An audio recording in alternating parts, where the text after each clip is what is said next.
How would I respond to a student who says there's so much evil in the world that God cannot exist? Well, I would start with, why do you say that? Because by asking that question, the student has a theology and a theodicy. He has an assumption about God.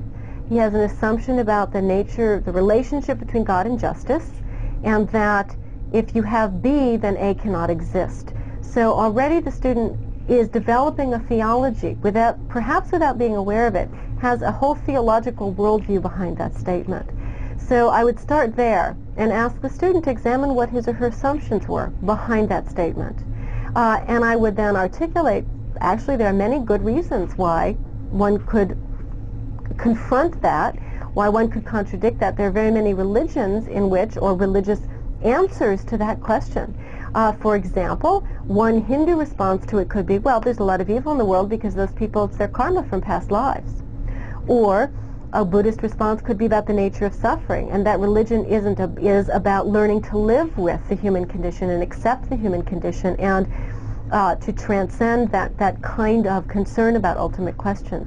So there are good ways in which to address that sort of concern on the part of students to show the student that you're already making an assumption here that is only one of many, many assumptions you can make about God and the world and the relationship and justice and divine justice and the relationship between God and the world and the way the world functions.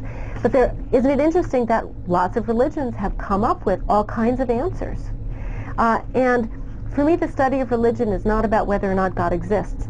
My own personal belief is that the only intellectually responsible position on this is one of agnosticism, because we cannot know. That's why faith is called faith. It's not something that you can study and be sure about. If we could, it wouldn't be called faith.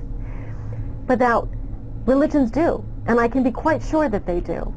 And so the study of religion, then, is about responding to how humans have thought about these sorts of questions. And theodicy is a major issue that religions have grappled with, and that this is just one kind of theodicy and that there are many others. So that's how I would begin to respond to that kind of question.